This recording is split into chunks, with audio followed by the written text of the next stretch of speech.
घाटकोपर से बीजेपी के विधायक पराग शाह हमारे साथ में है।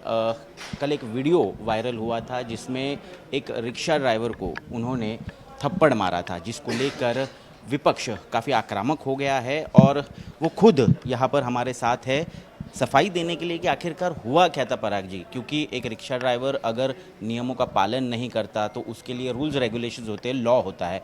आप खुद एक विधायक हो, आप लॉ बनाते हो विधान भवन में, फिर थप्पड़ मारने की ज़रूरत क्यों आन पड़ी?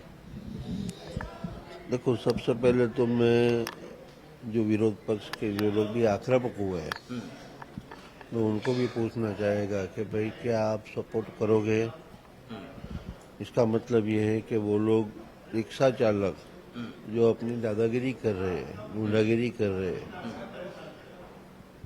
रिक्शा की स्पीड, कायदे कानून जिसके साथ उनको कोई लेना देना नहीं, हर ऑल्टरनेट डेज कोई ना कोई सीनियर सिटीजन का बेचारा गिर जाता है, एक्सीडेंट होता है, पाँव टूटता है। क्या आप ये एक्टिविटी को सपोर्ट करते हो कि नहीं? हमारा 2 दिन पहले शाम को यही मुद्दे के कारण आंदोलन था, जिसमें traffic police, police department, BMC वाले सबको बुलाया था, क्योंकि इसमें फेरी वाले का भी इश्यू था। ट्रैफिक पुलिस वाले को भी हम यही बता रहे थे कि भाई आपकी हाजिरी में आप जब भी खड़े हो तभी भी अगर रिक्शा वाले उनका कायदा तोड़ रहे हैं, तो जब भी आप नहीं खड़े हो तभी लोग कैसे रास्ता क्रॉस करें? और वही टाइम पर हमारे नज़र के सामने, ट्रैफिक पुलिस की नज़र के सामने एक रिक्शा वाला रॉन्ग ट्रैक से उल्टा और जो स्पीड से आ रहा था, एक लेडी एक्सीडेंट होते हुए बच गया। वो रिक्शा वाले को हमने रोका।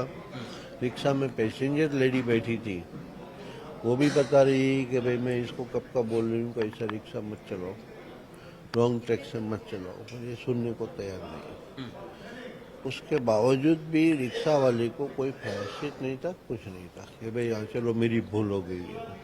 तो मुझे लाफा नहीं मानना चाहिए, मैं मानता हूँ वो क्षणिक गुस्से में शायद मेरे से हाथ उठ गया।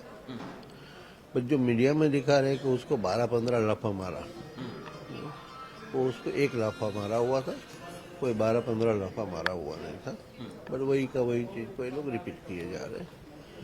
इलेक्शन सीट पे आते ही एक दुख की घटना ये है कि हर एक राजकीय पार्टी अपने अपने लाभ के लिए, देश का जो होवे वो, सिविलियन का जो होवे वो, उनको खाली अपनी राजकीय रोटी पकाने के लिए कुछ ना कुछ स्टेटमेंट देना है, दे रहे हैं। ठीक है, वो उनकी पात्रता के हिसाब से वो काम करे, मैं उसको सहमत नहीं है। बट मैं ये बहुत क्लियर मैसेज देना चाहता हूँ कि हाँ, हमें कोई कायदा हाथ में लेना नहीं है, ना हमको जरूरत है, वो काम पुलिस का है।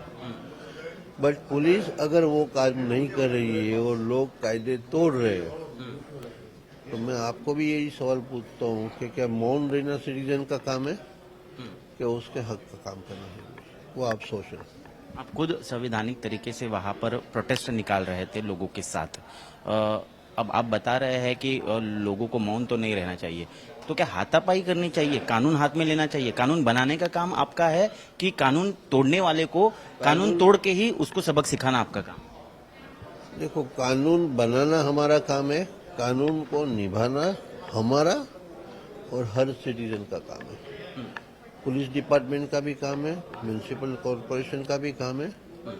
कोई भी देश में जब तक नागरिक कायदे कानून में रहेगा तब तक ही वो कायदे रहते हैं। बाकी कोई भी सरकार में रहेगा वो उसका कायदा फॉलो नहीं कर सकता। मैं आपको सवाल पूछूंगा कि क्या अगर कोई आपके घर में आके रोज कायदा तोड़ रहे तो आप मौन बैठे बैठे देखते रहोगे? मैं पुलिस कंप्लेंट करूंगा। कानून में जो भी मुझे पुलिस अंदर हाजिर थी और पुलिस की हाजिरी में रिक्शा वाले कायदे तोड़ रहे थे, पर पुलिस उसके ऊपर कोई एक्शन नहीं ले रही थी। तो क्या ये आपका काम नहीं है कि पुलिस वालों को उनके काम करने के लिए उन्हें बताए? नहीं मानता हूँ मैं। आप सत्ताधारी पार्टी के विधायक है ना? मैं आपको बहुत क्लियर बोलता हूँ, वो त्वरित गुस्से में मैंने हाथ उठाया, मैंने बोल रहा हूँ मैं ये कार्य को कोई सपोर्ट करता नहीं हूँ, मुझे ऐसा नहीं करना चाहिए, मैं भी मानता हूँ। तो जो आपके हाथों हुआ है, क्या उसके लिए आप माफी सवाल नहीं है, माफी मांगने का। कोई किसी ने गुनाह तोड़ा किया है, उसको अगर उसका प्रायश्चित नहीं है और हमको इनसे माफी मांगना पड़ेगा तो हमको जनप्रतिनिधि रहने का अधिकार नहीं है। हम लोगों को कोई उनका अधिकार नहीं दे सकते तो हमको ये पद पर रहने का भी अधिकार नहीं होता है। तो लेकिन आप तो पद पर है, आज पार्टी की मीटिंग भी अटेंड की है आपने। तो हम पार्टी में है और मैंने जो कार्य किया है मैं उस पर सहमत हूँ कि अगर आप कायदे तोड़ोगे तो हम पुलिस के पास जाएंगे। पुलिस के पास जाने के पहले हम आपको कायदे सिखाएंगे, भाई बस ये मत करो। आप समझते हो तो अच्छी बात है, नहीं समझते हो तो पुलिस प्रशासन है। पर अगर आप प्रशासन की भी बात नहीं सुनते और आप खाली गुंडागिरी करना चाहते हो तो वो हम नहीं चलाएंगे, क्योंकि ये जनरल लोग ये चलाने के बाद यही गुंडागिरी बढ़ती जा रही है और कल उठ के आप जनप्रतिनिधि को ही आक्षेप करोगे कि भाई यहाँ पे ये कायदे नहीं चल रहे। तो मैंने मेरी फर्ज निभाई है। तो क्या आपको लगता है कि महाराष्ट्र की कानून व्यवस्था पूरी तरह से फेल हो गई है? गृह मंत्री फेल हो गए हैं, गृह मंत्री खुद मुख्यमंत्री देवेंद्र फडणवीस है, उनके हाथों कानून व्यवस्था संभाली नहीं जा रही है, इसीलिए आपको हाथ उठाना पड़ रहा है। देखो, आपको सवाल घुमा फिरा के पूछने की आदत है जो मैं 2 मिनट में आपसे समझ रहा हूँ। नहीं, मैं सिर्फ जानना चाहता हूँ, अगर कानून हाथ में लेना पड़ रहा है तो कानून व्यवस्था सही नहीं चल रही है वो ना? आपके सवाल के जवाब मालूम है। आपको पत्रकार का काम यह भी है कि लोगों को सही जानकारी देनी चाहिए। मैं उसको पत्रकार बोलता हूँ। अगर आप ये बात करते हो कि देवेंद्र फडणवीस जी आज पराग शाह खाली घाटकोपर का एमएलए होते भी हर गली के नाके पे नहीं खड़ा रह सकता, और हर गली के नाके के ऊपर कोई भी कायदे कानून टूटे तो उसकी जवाबदारी पराग शाह की अकेले की नहीं होती है। वैसे ही कोई होम मिनिस्टर या चीफ मिनिस्टर की हर चीज में जवाबदारी नहीं होती है। चीफ मिनिस्टर का काम है, होम मिनिस्टर का काम है देश में कायदे की सुरक्षा करना, बट वो सुरक्षा में लोगों को भी उतना ही साथ देना पड़ता है। मैं पहले भी बोला, सिविक सेंस उनका काम नहीं है, उनका ट्रैफिक मैनेजमेंट उनके अंडर नहीं आता। सब उनके अंडर में आता है जब तक आप कायदे फॉलो करोगे। आप अगर खुद कायदा फॉलो नहीं करना चाहते हो और आप ऐसे सवाल पूछ के को मेरे सवाल गलत लग रहे हैं सर, लेकिन आपने जो सवाल गलत लग रहे हैं सर, तो आपने जो किया, क्या उसका आप समर्थन कर रहे हो? मैं आपको बहुत क्लियर बोल रहा हूँ कि अगर आप कायदे तोड़ोगे हम आपको समझाएंगे, आप नहीं समझे हम पुलिस का एक्शन लेंगे। पुलिस के एक्शन के बाद भी अगर आप नहीं समझ रहे हो तो हम आपको भारत देश के सिविलियन समझते ही नहीं है। तो अगर जो कदम आपने उठाया, आपने थप्पड़ मारा, वही कदम अगर हर एक विधायक उठाएगा, आपके कार्यकर्ता पदाधिकारी उठाएंगे, तो क्या आपको नहीं लगता कानून व्यवस्था पूरी तरह से चरमरा जाएगी?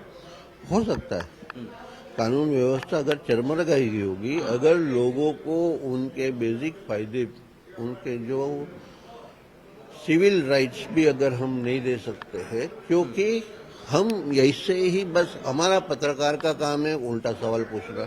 अगर हम ऐसे मानते हैं तो ये होगा ही होगा दोस्त। सर, हमारा काम जो है वो हम पूरी तरह से करने की कोशिश कर रहे हैं। मैं सिर्फ अभी यही जानना चाहता हूँ कि वर्षा गायकवाड़ जो मुंबई की कांग्रेस की अध्यक्षा है, वो कह रही है कि हर एक विधायक, हर एक बीजेपी का पदाधिकारी ये मान रहा है कि उनका बाप यहाँ पर बैठा है जो कि गृह मंत्री है, और इसीलिए इस तरह की जो घटनाएं हैं वो हो रही है, गुंडे की तरह बर्ताव कर रहे हैं बीजेपी के विधायक और बीजेपी के लोग। देखो, वर्षा गायकवाड़ जी ने उनके व्यू दिए हैं, मैं उनके व्यू से सहमत नहीं हूँ।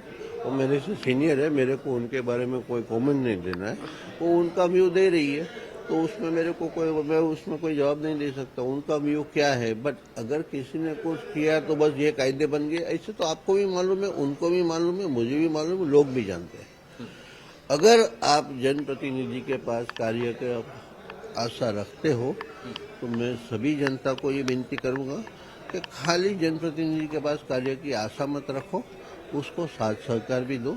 सभी लोग, वो रिक्शा वाला है, सिविलियन है, फेरी वाला है, कोई नेता है, सबको साथ में मिलकर करेंगे तो ही कायदे का पालन होगा, अदरवाइज नहीं होगा। ठीक है, धन्यवाद विस्तार में बातचीत करने के लिए। तो यहाँ पर हम देख रहे हैं कि पराग शाह जो कह रहे हैं कि उन्होंने हाथ उठाया, गलत तो किया, लेकिन बावजूद उसके वो एक तरह से समर्थन भी करते नजर आ रहे हैं और पत्रकारों को ही बता रहे हैं कि किस तरह से सवाल पूछे जाने चाहिए। ये हाल है महाराष्ट्र का, महाराष्ट्र की कानून व्यवस्था का, और ये एक सत्ताधारी विधायक है जो कह रहा है कि उन्होंने गलत किया है, लेकिन अगर कानून व्यवस्था ठीक से नहीं चलेगी, जो कि उन्हीं के पास है, जिसके मुखिया खुद राज्य के मुख्यमंत्री देवेंद्र फडणवीस है, तो वो इसी तरह से बर्ताव करेंगे।